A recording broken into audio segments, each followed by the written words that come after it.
mean, Yep. we are now into the 40s now in CDPS.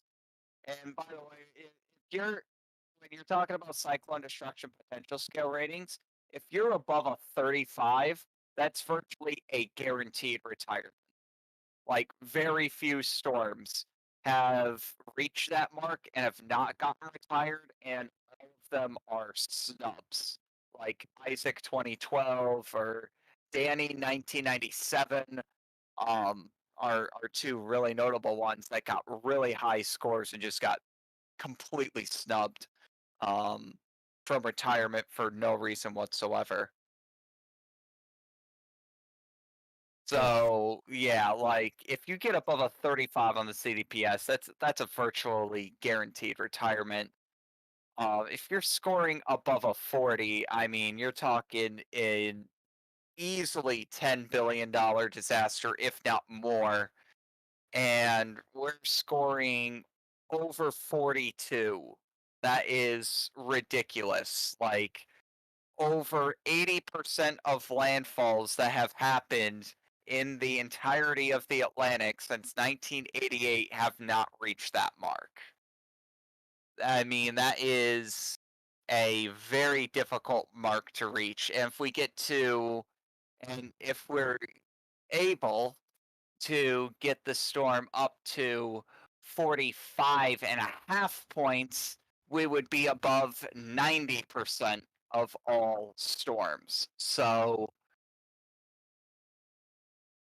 keep your fingers crossed. Yep. We are unfortunately in the upper echelon territory now of tropical Easily, cyclones. we were on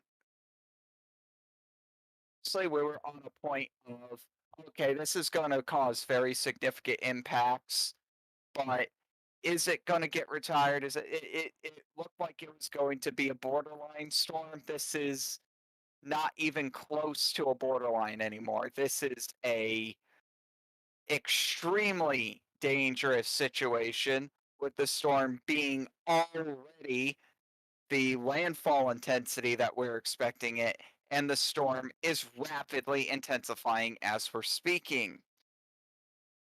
That means it's going to be a lot stronger than the intensity that it is now. Yep. So people that stayed in their homes thinking to get a category 3 hurricane or a low end category 4 hurricane, you have unfortunately lost your bets. And unfortunately, people in the mouth of the Mississippi, people in Golden Oh, Meadow, Grand Isle, those they're out of people needed to time. be out. Those people needed to be out yesterday. If you're on the eastern coast of Louisiana, you're out of time. You need to Yep. be hunkering down at this point. You need to be figuring out the safest way to ride out the storm. Treat it. That should be what you should be doing right now. You have to treat it pretty much exactly like you would a tornado. Interior room, solid structure, cannot be a mobile home. Mobile homes will provide zero protection from this storm. Period. Period. Mobile homes will not survive this storm. They will be completely obliterated by the winds from this storm. That's just a fact. They will be completely obliterated by this storm. You have to be in an interior room. Exterior wall failure rates are high. I'm not going to say that they're guaranteed at this wind speed, but are high when it comes to winds in excess of 130 miles per hour. We're probably going to get winds stronger than that. Roof failure rates are high when we're talking about winds of this intensity. Again, not a guarantee, but they are extremely elevated. You cannot trust the integrity of any exterior walls, any windows, or any roofs on your house. You cannot trust the structural integrity of them at all. You need to be behind interior walls. If you are able to hunker down in a bathroom, That tends to be the most secure place. If you have an interior bathroom, hunker down in there. That's the best place to be. I can't recommend that you go down into a basement in this storm because it's going to be pushing in a whole lot of water and it's going to be dumping a whole lot of water. So basements are almost guaranteed to be flooded. You really can't go down in a storm like this. You're more than likely going to have to go up. If you are in a region that was expected to be inundated with storm surge, you need to have already left. If you haven't, good luck. I don't know how you're going to be able to get through this storm. That's just a fact. Just just good luck. I don't know what else to say to you. If you are outside the storm surge area, but you're still going to be impacted by the radius of maximum winds, interior room, blankets, mattress, pillows, anything soft, plushies, backpacks, put whatever you can between you and the elements. Don't trust the structural integrity of roofs and try to make every attempt you possibly can to shield yourself from flying debris. There will be flying debris with these winds. And if you are going to be affected by the eye of the storm, do not go out in the eye of the storm to investigate. Obviously, that is a horrible idea. Because the other side of the eye wall will be coming and will be just as strong. Don't even attempt that. That's a bad idea. Um, just yeah, I really don't know what else to say other than I just hope that everyone's taken their precautions at this point, and I know we've helped a lot of people evacuate. I know we were able to get a couple of our team members within the storm's path themselves to evacuate as well.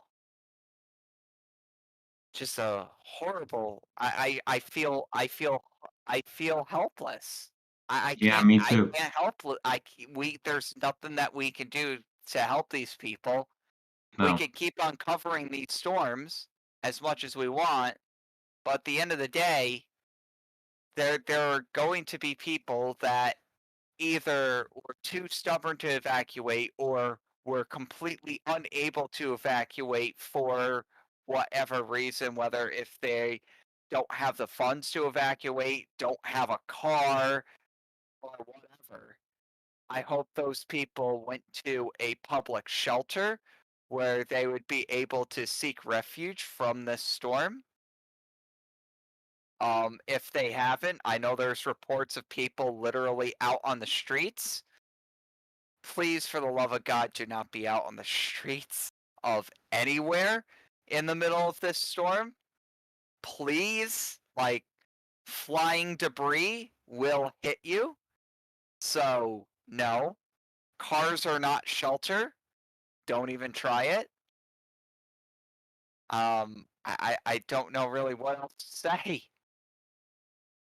Yeah, of course, this is It the. appears AF302 has turned around. Yeah, I saw that in the public chat. It's under what is that? TL73. On flight tracker, flight radar 24, it looks like it's turning around. Yes. So we might be stuck without recon for a little while here. Oh, God, no. Not good news. Oh, God, no, not again. Yeah, going off what you said there, Devin, of course, my stomach churns for this, and this is literally the second time I've hosted land coverage on a rapidly intensifying storm, well, in terms of a rapidly intensifying storm in general this Atlantic seas, and of course, I watched it happen with Grace in front of my eyes, and that was just upsetting to see, considering the fact that, of course, Veracruz got hit with the strongest storm tied with Carl there. I know you were there to watch that happen too. And now Yeah. here we are with Ida, and it's just The thing is that with Grace, we at least had the analog of Carl. because the two storms were basically carbon copies. Yeah.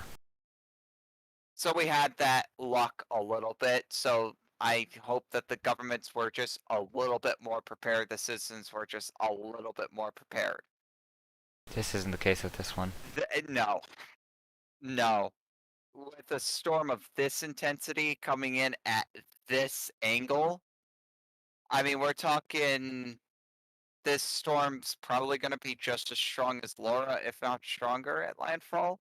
Really hope that's not the case, but we really have to talk about that possibility with the storm intensifying 6 millibars an hour. God, I really hope that that's not maintained. That's horrible. That's, I've seen my fair share of rapid intensifications up to landfall. Michael was one of them, but that was a shallow rapid intensification. That was basically like 1.5 to 2 millibars per hour sustained over like 3 days, which isn't bad. You have like Harvey blew up really quickly, which is a storm I completely whiffed on, but at the same time, like that was an incredible rapid intensification right before landfall. We had Goni, which had an incredible peak, and then went through an eyewall replacement cycle and rapidly intensified directly up until landfall to be one of the deepest tropical cyclones to have ever made landfall on the entire planet, bar none. And now we have this storm, which is intensifying 6 millibars per hour within 12 hours of landfall. Yeah, it was bad enough that we were looking at, a central Louisiana landfall to begin with originally, but then it just kept shifting east and east and east, and now we're looking at New Orleans, and it seems we're going to be really in the thick of this, and that just has to be so concerned. Yeah, first it was, it's going to hit Tampico. Then it's going to hit Brownsville. Then it's going to hit Victoria. Then it's going to hit Houston. Then it's going to hit Lake Charles. Then it's going to hit Baton Rouge. And oh my God, it's going to hit New Orleans. Yep, and of course now the track has been locked in and there has not been an eastward. Nope. Nope. Of course not. Why would that be? And if it was jogging further eastward, it would just hit Mobile, which would be a super yikes for me because I have family that live there. Please stay away from Mobile. It's following right on the come. Don't make a shift northward at all. Stay far away from Mobile, please. And thank you.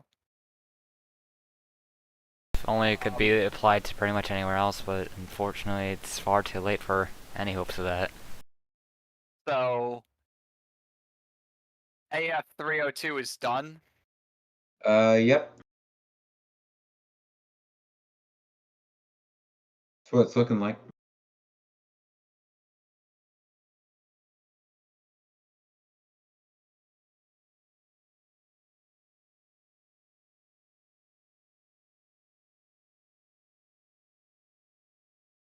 We'll see. Maybe it'll turn back around, but we know that AF302 has turned around.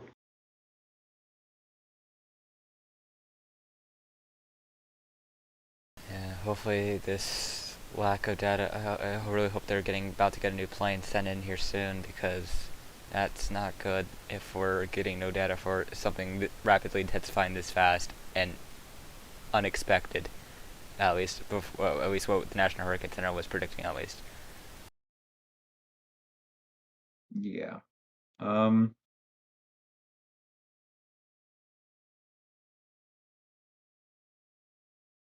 yeah, no, we're stuck without recon for a little while, at least a couple hours. We'll have recon again before the eye wall moves ashore.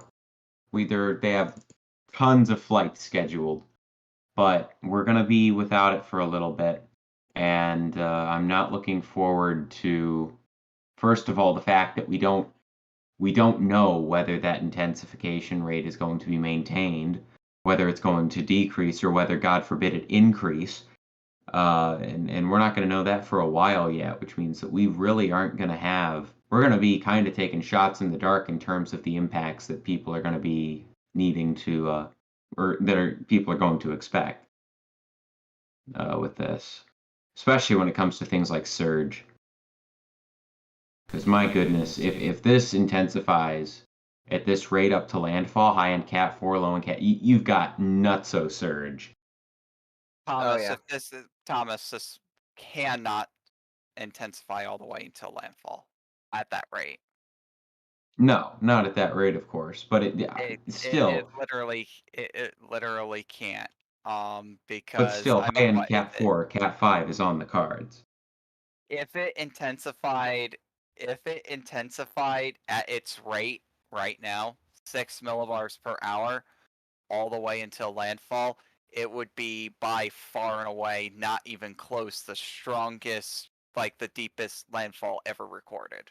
Of course, that it's not going to do that. Yeah, it can't. It can't. It won't. It won't get anywhere. It won't get anywhere close. It will not maintain anywhere close to that intensification rate to landfall. No, but I guess the point that I'm trying to make is that a high-end Cat 4, Cat 5 is not a difficult thing for this storm to do anymore.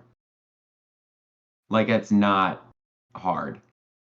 And of course, this is coming from our psychoanalysts, and it takes a lot for them to say this. The fact that this is in the cards now, that just goes to show the serious potential and the serious intensification trend that this has displayed. Devin, for your CDPS, your latest CDPS rating, what landfall intensity did you run with? 150. Okay. I hope it doesn't get that high. I hope it doesn't get that high. I hope it doesn't get anywhere close to that high. Me too. It's already bad Um, enough as it is. Yep. It would tie the last island hurricane and Hurricane Laura 2020 for strongest landfall in Louisiana, and we don't need another one of those. Not in this region, at least. Definitely not. No.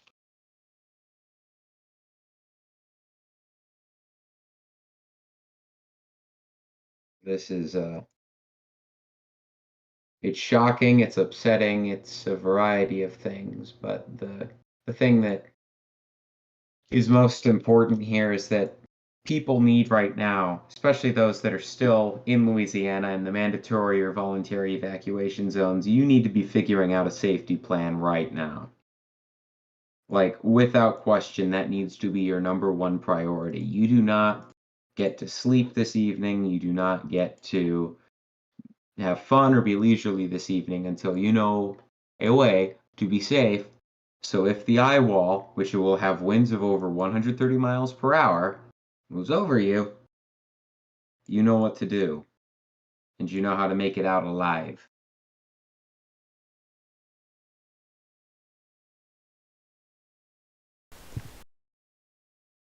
I can say that we are going to get an updated cone up here shortly, the Force 13 cone. It is seemingly being made by our very own Ethan, so we will get that. And just as I say that, I think we are getting one soon. So I'll bring that up once we get that, but it does appear that we will be forecasting, of course, a stronger landfall. Probably somewhere in the 140s, maybe 150, but we hope that it does not go up to 150. He did release a new tropical weather outlook to the main Twitter. It pretty much just updates to what we have. 11L now exists. The area of interest is now up to 70%. A Caribbean AOI was introduced. He introduced the Caribbean AOI 10%. He did not put the AOI off of the mid-Atlantic. I wouldn't. I'm probably just going to have to follow that when I'm making the U.S. tropical weather outlook right now. I was just about to ask about if I introduced the mid-Atlantic one, but if Ethan didn't, I'm going to follow the same, and I'm going to introduce that 10% as well for the U.S. tropical weather outlook. Yep, and here we are with the latest tropical weather outlook showed on here on the screen, and you can see that pretty much all the activity is confined to, of course, the North Atlantic and Eastern Pacific right now, with only one thing in the Eastern Pacific and the rest being the Atlantic. Of course, Ida now 130 miles an hour and a pressure of 949 millibars, making it a Category 4 hurricane. Of course, we also have tropical depression 10L, which is expected to intensify into a tropical storm. Same thing with 11L, that is expected to become a tropical storm. Next two names in the Atlantic, if both of these do get named, are Julian and Kate. Which one gets which is a little bit uncertain at the moment. Then, of course, we have another AOI that is expected to emerge off of Africa soon. That already has a high chance of formation, and, of course, that Caribbean AOI that we've introduced. There's been pretty much no model development for the Mid-Atlantic one, and nothing really that would show evidence of such occurring, so that's why we haven't marked it at this time. And then, of course, in the Eastern Pacific, we are, of course, monitoring Nora, which has been grazing and hugging the coast of Mexico the last few hours there.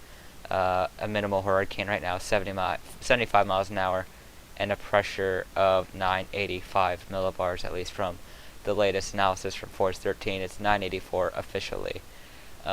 So that is pretty much what we're looking at in the grand scheme of things. It's definitely an active pattern, but of course a lot of our focus is rightfully placed on Ida, given everything that we've seen so far with it. It's just crazy. I'm at a loss for words with how to describe the sheer amount of the sheer increase in the level of danger for people that are going to be hit by the storm compared to what we were thinking a few hours ago.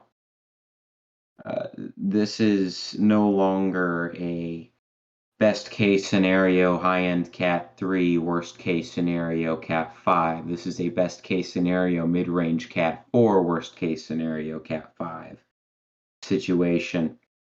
Because we know for sure the storm is not just going to flat out just level off after an insane drop in pressure like that. It's going to deepen a little bit more, at least. So we're looking at least 140, 145 miles an hour. And at most, we are looking at a storm with winds 155 or above. And so the reality is that while the winds themselves, 140 to 155, who cares? The wind damage is going to be catastrophic either way. The storm surge is what matters. And the storm surge is going to be a lot worse from that 15 mile per hour bump either way.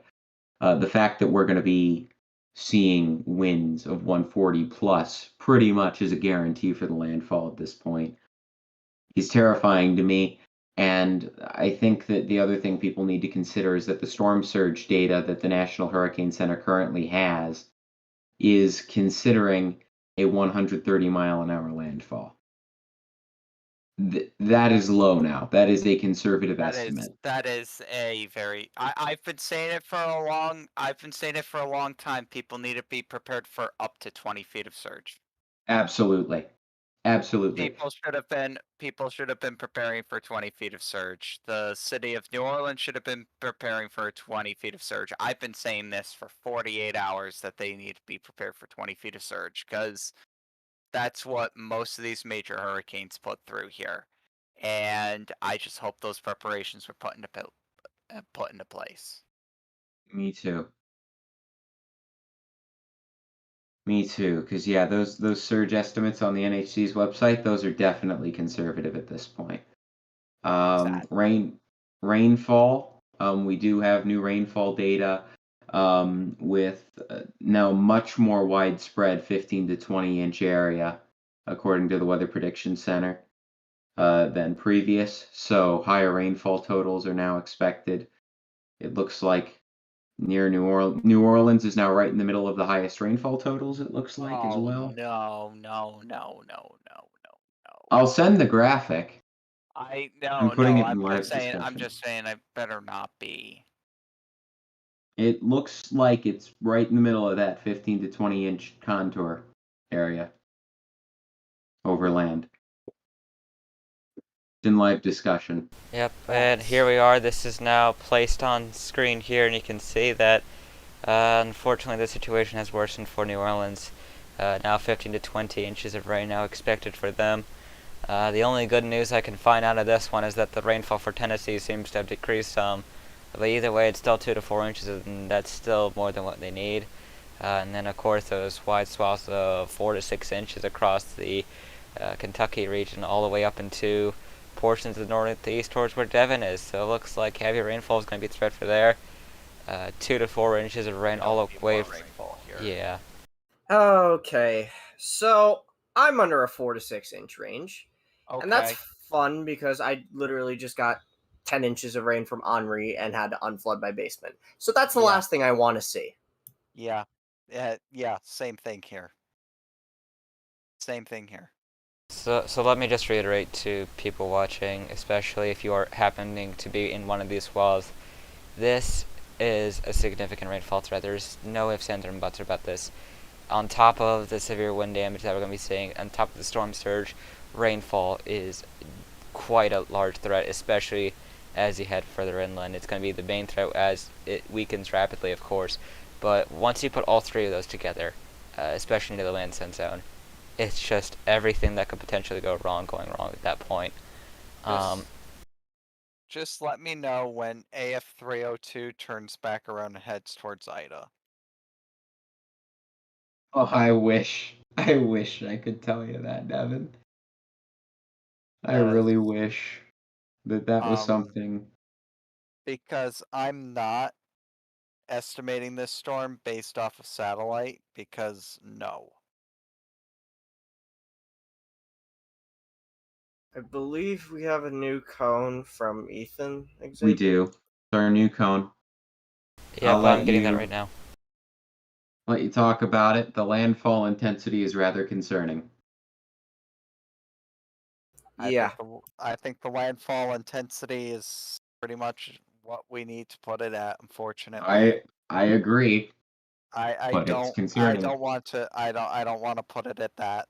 I don't want to put it at that. I wish I could say with a straight face that the landfall intensity is going to be 140 miles an hour. So I here wish I would be able to say with a straight face that it's going to weaken, and it's only going to make landfall. I don't want to say that. It's going to make landfall as a Cat 3. It's not going to happen.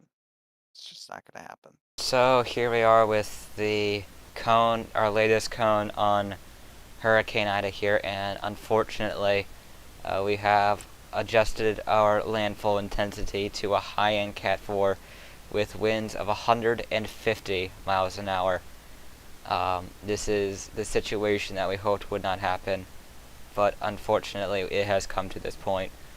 With multiple analysis agreement, and needless to say, this is the most likely scenario is what we're seeing with rapid intensification right now. So needless to say, this is the worst situation that we could have thought of happening this far late in the game here, happening at this moment. Yeah, no, this is what I was actually really concerned with the shallow intensification rate. You see, I was actually kind of rooting for a rapid intensification right off of Cuba. This way, once it got to this point, it would do an eyewall replacement cycle, and hopefully that would chip down the intensity of the storm quite a bit, unfortunately at the cost of the storm being larger and pushing more water ashore, which isn't good in this region at all. But at the very least, the wind speeds would be more manageable. No. No, we're getting the Michael treatment with this storm, and that does not make me happy. No. You're not alone. One thing that I will say is that this outer band outside of the current eye wall on Ida is looking more and more robust and looks like it is trying to become a secondary eye wall, meaning that we might be in the beginning stages of an eye wall replacement cycle. Please. Which would be very good if it didn't expand wind field. If it started an eye wall replacement cycle now, that would be great. I mean, I've been a good boy. Can we please have that happen? Oh, I hope so. I really hope so. We really can't have a catastrophic hurricane making landfall like this. I mean, it would be catastrophic even if it held intensity, but like it's gonna be otherworldly if it keeps on intensifying the way that it's expected to. I mean, look at my radar, Devin, and tell me if I'm wrong, but that looks like a secondary eye wall trying to form, doesn't it? It could be. It could just be a band too. I've been keeping an eye on it for a while. That feature's been there for multiple hours now, And I've pulled out the and radar it's on your getting screen more and there. more robust. So, I don't even think it has enough time to start in the EWRC, man. you don't think it has enough time to have any sort of meaningful impact on the I final intensity? I really don't think so. It might be able to halt intensity for like the final hours, but I can't see that. I can't see that. There's not enough time. If it had 24 hours until landfall, I would be more excited by it, but now that I think about it, I don't think there's enough time for that to really do anything. Fortunate. Yeah, this came a bit too late, especially after what we just witnessed here with the intensification during the time I've been hosting this stream, and that's been the case for just about 3 hours now, and needless to say, those 3 hours have been very long in terms of watching this go the way it did. So, Nathan, of course, will. Now we're not going to have any data at all for another 5-6 hours. Not good. When's the next flight scheduled? 5-6 hours. Is it really? Unless we can get 302 back up. Or another plane takes off, but as of right now, Hey. there's nothing on that. This is just bad news, followed by more bad news. The Recon's had a lot of issues when it comes to trying to get to this, from what I've seen. Well, it's had issues for many years. Yeah. Supposedly, what happened with what happened with 303 was a broken window, which is why they turned back. They probably replaced it, and then they went out and they gave us what we know now, Cat 4. So hopefully that's the same with 302, and they fix that window and get out there and like they get up in the air in about 2 hours or 3 hours, because I think that's how long it took from when they turned back to when they got out, up and out over the Gulf. So let's hope it's something small like that and not something major like an engine failure, because that takes longer to fix. Yep.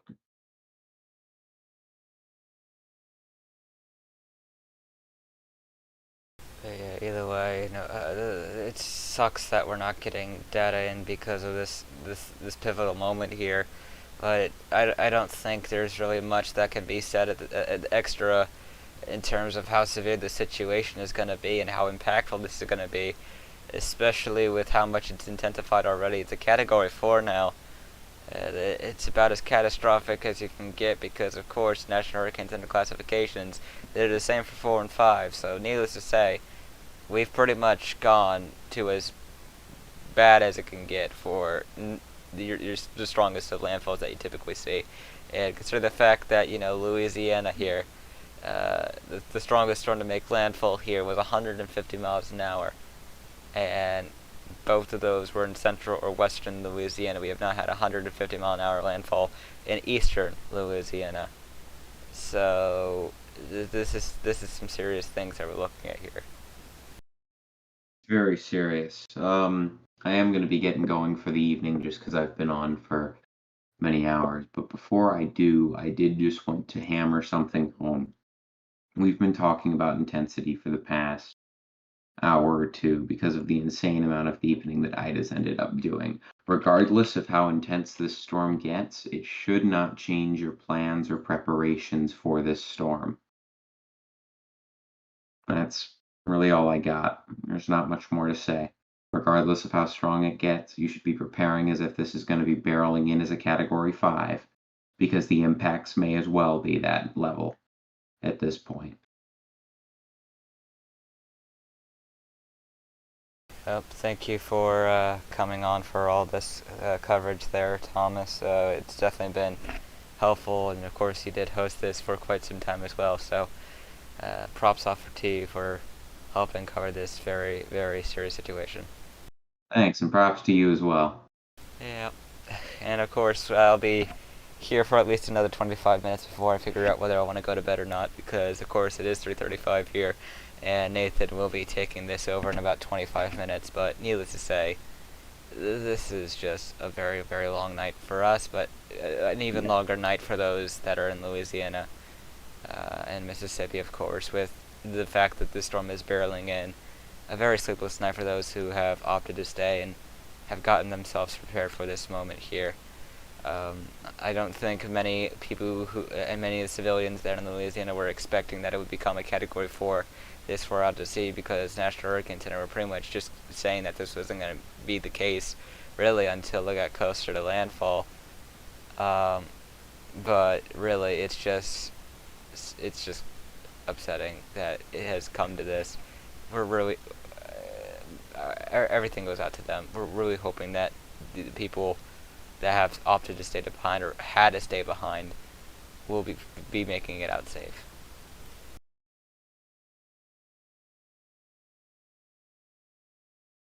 We're joined by Joey. Joey, I'm pretty sure this is not what you expected to be up in the morning for. What are your thoughts on this? Absolutely devastating to see happen right now. I was told to wake up and expect a Category 3, but here we are with a Category 4, with winds of 130 miles per hour, substantial intensification that I don't think any of us could have prepared ourselves for. I really, really do hope that those that weren't able to evacuate are in a safe position. Please make sure you are prepared as much as you can. Keep yourself safe for as long as you can. Do anything to keep yourself safe, because this is a very significant system paralleling towards Louisiana right now. Yeah, this is definitely one of the most upsetting scenarios that I could have figured for this. Needless to say, the fact that it has gotten so strong, the fact that it pretty much blew all of us here out of the water. We knew this was going to rapidly intensify. We all knew this had the chance to just go boom in terms of its intensity. But pretty much taking the feat it did, going from Cat 2, we got the intermediate advisory making it go up to 115. And then an hour later, it's up to 130 miles an hour, which is just absolutely insane. I started hosting this, of course, at midnight. It was 4Z. This was 105 miles an hour and a pressure of 964 millibars. Here we are now, 130 miles an hour, 949 millibars. So, needless to say, this thing is... the good news is we do have another plane taking off. Oh, Yeah. thank God. We do. We have another aircraft taking off for Ida right now. Thankfully. Thankfully, there is another plane coming out. Definitely needed in this pivotal moment. We are getting closer to landfall. Now 12 or under hours away. So we are getting into these pivotal moments where any help with the intensity data is needed. So that way we can figure out the impacts. Because, of course, either way, the impacts are just going to be serious. You can't get much worse from here on out in terms of what we are seeing here. But needless to say, thankfully we've got recon going back in. This is something we needed. For those who are watching, of course, I am still here hosting for another 20 minutes before we hand it over to Nathan. I'm sure he'll be joining here in about 10, 15 minutes or so. If you have any questions, please get them through. I know this is a late night if you are watching in the Eastern or anywhere in the U.S. But if you have any questions, please let us know. I'll try to get these answered.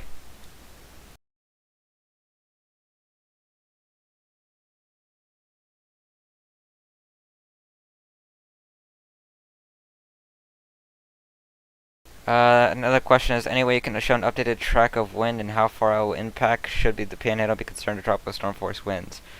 Needless to say, while the track has shifted eastwards and the storm has of course gotten stronger, I really don't think the Florida Panhandle is going to be seeing tropical storm force winds. It's the whole reason that they're not under a tropical storm warning. The more western you are, the probability of seeing those probably increases slightly, but either way, rainfall is going to be something you might want to be looking out for, but it's nowhere near going to be as bad as what we're going to be seeing in Louisiana, Mississippi here. But the National Hurricane Center isn't updating their cone until 5 a.m. Eastern, but as of right now, based off our latest 413 cone, we are now predicting this to go up to 150 miles an hour. What time will recon enter the storm? Does anyone know that one? At the current pace? I'm not sure. They did just take off. I'm guessing it would be about 2 hours from now, maybe a bit more than that. But the good thing is that we do have recon going into the storm right now. Definitely beats the 5 to 6 hours that we were initially looking at. We had a question about why the Western Pacific is so inactive. Really, it's just the environmental conditions haven't really been favorable, and the fact that we aren't even in we're pretty much in a cold neutral developing La Nina. So, in these types of situations, the Western Pacific is not usually as active, and that's why the Eastern Pacific has more named storms, and now it can't really be said the same that now that the Atlantic, Eastern Pacific, and Western Pacific now have the same major count at 2 now. Let's see here. Next, one of the more notable questions: is it possible, since the storm is so strong, to skate across the coast like what happened with Hurricane Dorian?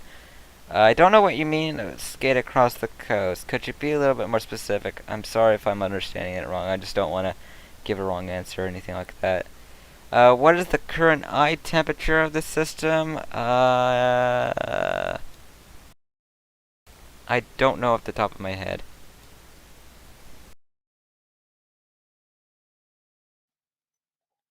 I could quickly check that for you. Yep, in the meantime, I'm going to answer the other question. That was, how bad is it going to be for Gulfport? You're definitely going to be seeing impacts. That's basically a storm surge. It's going to be a relatively serious situation. So, if you are in Gulfport, of course, you definitely need to be watching this very, very carefully. Of course, this is not a situation that's going to be ending soon. And of course, impacts are already starting to be felt there. But yeah, this is going to be relatively bad, but not as bad as Louisiana. The landfall zone is going to say. Do we know the plane tracking info?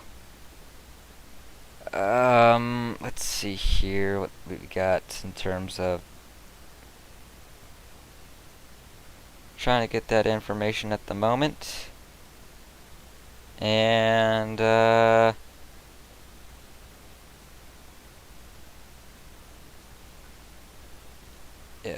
so this was a quote from a tweet. It's from Gus Alak. It says, "About to board for my final mission into Ida with no Hurricane Hunter. The hurricane appears to be deepening rapidly with only 12 hours to go before landfall. But it looks like it's a NOAA 43 that's en route to this thing.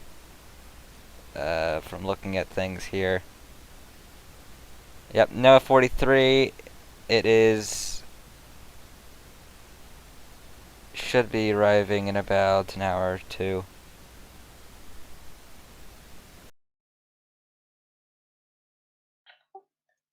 Alrighty, so the eye temperature I've got around -6 degrees Celsius currently.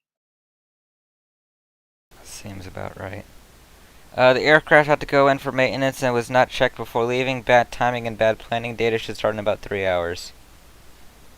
Let's see here. Will there be a chance that Ida will be a Category 5? I know that's been asking, but at this point, it doesn't matter what happens at this point. This is going to be a catastrophic storm. We're not forecasting a Category 5 at this time. We are forecasting an upper end Cat 4 for landfall, though. Do you think this storm will be worse than Katrina? And I know Katrina has been a reference for many storms, but keep in mind, Katrina was much more larger in terms of its size than this one, and of course, larger storms bring a larger surge. But the thing is, in terms of wind speed, it's stronger at landfall. Pressure was lower with Katrina, though, because Katrina made landfall at 920 millibars. As of right now, this is 949, so that still has quite a ways to go on that department. So it's not really something you can really compare to Katrina, but needless to say, it's going to be a giant test to see how the levee systems are going to operate with this storm, because of course this is going to be the biggest pressure test that we have seen for the levees there in New Orleans. So hopefully they're able to stay, but if not, we will be having a severe economic crisis on our hands, and I really can't say much more than that. Yep. I just don't want to overhype anything. I just don't want to make everything seem more. I just want to say what the most likely scenario is. And as of right now, I can definitely say this is going to be a very significant pressure test for those levees. I don't know what the outcome is going to be. We haven't seen a storm this magnitude affect the levee system, so this is going to be the biggest test that we've seen. We're hoping that the levees are able to stay. This is just not good. If you look at Dorian's track, it went and stopped between the Florida and the Bahamas, then went up and followed the East Coast until it got. If you think that, if you're asking if this is just going to randomly make a 90-degree turn, it's not. This is going right for landfall, and it's going to slow down, but it's not going to slow down to Dorian speed. It's not. No, thankfully.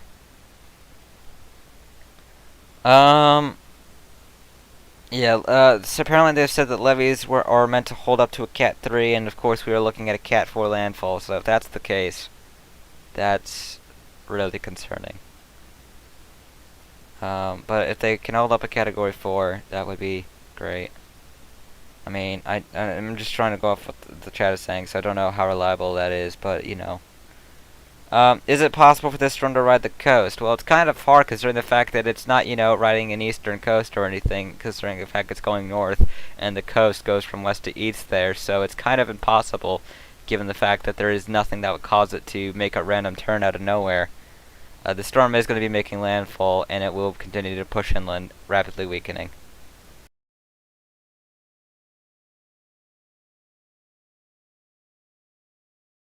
Let me see how it is in terms of relation to the cone right now.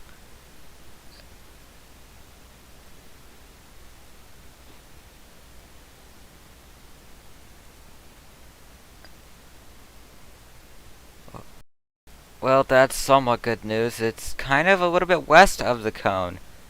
That's actually a semi-decent thing in terms of what we were looking at there. Because of course that would keep the core a little teeny bit further away from New Orleans there. Hopefully that trend stays. But regardless, this is going to be a very serious storm. The storm's already shifted so far east to the point that it's going to be really significant either way. But it seems that they hold up to 12 feet, but not 15 to 20 feet, and that is the surge we could be seeing with this. So it's really concerning. This is going to be a very, very tight threat, or a very close one, a very close call at the very least. If not, then, well, we've got a really big problem on our hands. So there you can see where we are in terms of the center compared to the cone that we have, and it looks like it's relatively following it well at the moment, so that is different compared to what we've been seeing, because we've been seeing Ida go east of the cone on several occasions over the last 24 hours there, and now it's finally starting to keep up with it. But needless to say, this still has quite a bit of ways to go before it makes landfall.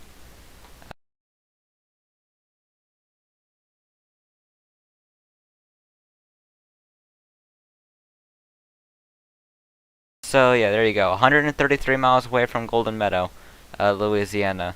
It's a little bit closer before it gets landfall, so about 125 miles away from landfall. So it's still got some time, still got some distance to cover.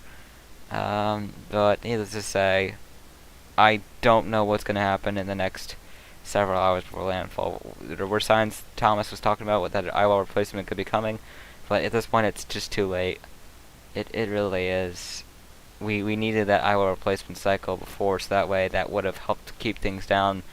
But at this point it's not going to matter much. Someone said Ida versus 2018 Michael. Any comparisons? I can't really compare that. It can't be compared. Consider the fact that Michael hit Florida and this is hitting Louisiana. That's automatically two different storms, two different impact areas there. Michael was a Cat 5 at landfall. As of right now, this is supposed to be Cat 4. Michael is one of several storms to hit Florida as a Category 5. And, well, Louisiana has not seen a Category 5 landfall directly. Even though, of course, Camille did affect the region with Category 5 winds. But needless to say, this is not something that can be compared to your average Category 5 U.S. landfall, because this is not only is this not a Cat 5 at the moment, but the trajectories, the lifestyles, the entire track records and histories of these storms are completely different. It's really hard to provide an analog to a storm that we're not used to seeing, and I like the track log, at least the track was Camille that we were looking at in terms of analogs for the track side of things, and unfortunately that has been a not too bad analog for this, and it just I don't really know what else to say at this point because of just how insane everything has been with the intensification side of things. But as of right now, consuming a 15 mile per hour movement speed, this will be making a landfall in about 9 hours. That is looking to be the current trajectory of things. So, thankfully we got a recon going in. I'll be passing the hosting of this stream over to Nathan in about 8 minutes or so. So those who have been wanting him back, he will be here shortly. But in the meantime, of course, we are going to be answering your questions as we figure out what's going to be going on with Ida's here as it continues to astound us with its impressive intensification. Unfortunate for that areas in New Orleans have to suffer through this. A long night has continued, and it's going to be a very, very long Sunday for this area.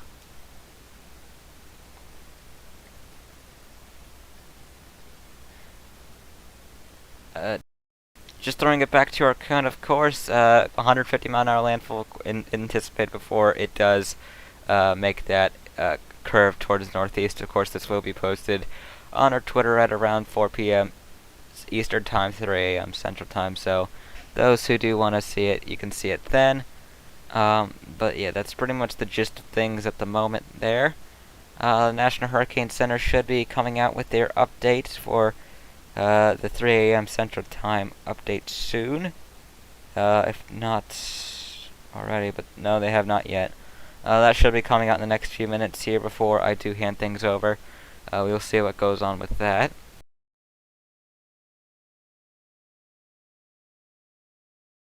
But of course, we're leaving it here with the satellite imagery, or the infrared imagery that you can see here, and it's of course looking very much intense, not something you want to be messing with.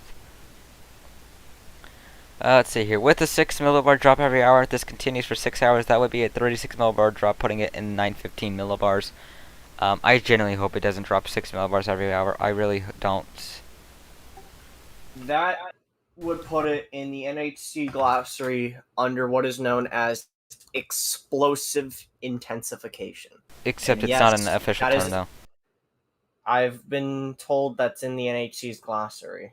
That is a term in their glossary. I do not know if that's true. I will have to have that verified.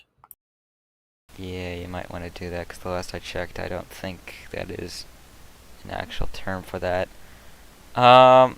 So we have a question about the expectations for the eyewall replacement cycle. Unfortunately, it doesn't matter at this point. It's too late. It's best I can say. It's too late for any impacts to be changing for this. Yeah. I've been quiet most of this hour as I've been working on the U.S. tropical weather outlook. That's currently scheduled to come out onto the U.S. Twitter at top of the hour. And it just reiterates what Ethan did on the main outlook, except it doesn't mark NORA because that's in the Eastern Pacific. It mainly just enhances the area of formation for the 2 AOIs that we have marked. And as we know, the NHC has a 20% AOI off of the Delmarva. But as you heard from two of our cyclone analysts, Thomas Schwen and Devin Williams, who's our chief cyclone analyst, they said that they're not going to mark it. Ethan did not mark it on the main one. Therefore, I did not mark it as well. Not sure if it's worth saying this, but ADT now has Ida up to a 6.5. Yep, I saw that. 6.5, 934, 127 knots. That's what ADT, as them said, it's a Hail Mary. We really don't want to use it unless we have to, but that is what ADT is rolling with. And of course, we're still awaiting for that update statement for 3 a.m. Central Time. Of course, as I mentioned earlier, the National Hurricane Center has now resorted to issuing hourly update statements on Hurricane Ida as it continues to push further. It is something that they do with many of the major landfalls that we see here, especially with significant landfalls. Hourly statements are issued in advance. That way the information can be updated, so that way people know the strength and all that stuff, and pretty much keep everything up to date in a much more efficient way. So that is what we're looking at here. The full advisories will be coming out an hour afterwards, and of course that should be in time for Nathan to read that off at the top of the next hour. So that is what we're looking at here. The update statement came around this time, so I'm pretty sure they're trying to figure out whether to keep at 130 or up to 140. Based on what is going on with satellite techniques and all, with the fact that, of course, we're not getting any recon for quite some time, at least another hour or two, so it's probably going to be a judgment call to figure out what the right intensity to give this is. And Nathan is joining us in the call. Nathan, this is probably a surprise to wake up to for you. I've managed, but clearly not. Well, it's something that I think hasn't been completely unexpected. When we were watching it yesterday, it has been somewhat devious at times. When last night it was, or yesterday afternoon, it was shielding its eye with some cloud tops that were blowing up. But as we've seen with recon flights later overnight, and what we've been looking at throughout the course of this evening, the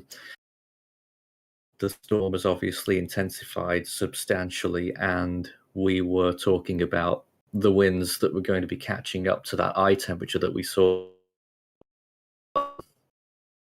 See, that has happened. Eye temperature positives usually corresponds to usually degree 4. Nathan, we're losing you there. Me? Your connection's a little buggy there. Well, that doesn't bode well for the next few hours, does it? I can stay if need be. I'm still up here, and it looks like I've been kept wide awake by the... Hopefully that gets sorted out, though.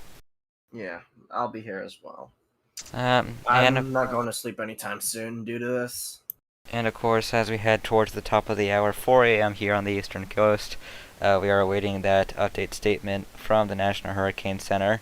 And as of right now, we are basing it off the last fix, and that was 130 miles an hour, a pressure of 949 millibars, a Category 4. I'm not sure if this is going to go up. Of course, 135 doesn't exist, so the next upgrade would take it up to 140. if we were to get another one, but needless to say, the intensity doesn't really matter anymore with how close this is to landfall. It's going to be a Category 4, stronger than what we initially anticipated. The last cone, of course, we predicted 150.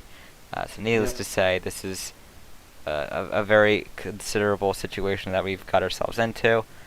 And of course, the full advisories, there will be 4 of them for the 4 storms active between Ida, 10, 11, and of course Nora. So we will be seeing what goes on with that. But And here it we is are. now the top of the hour, yeah, and it's still not in, so it's going to be coming.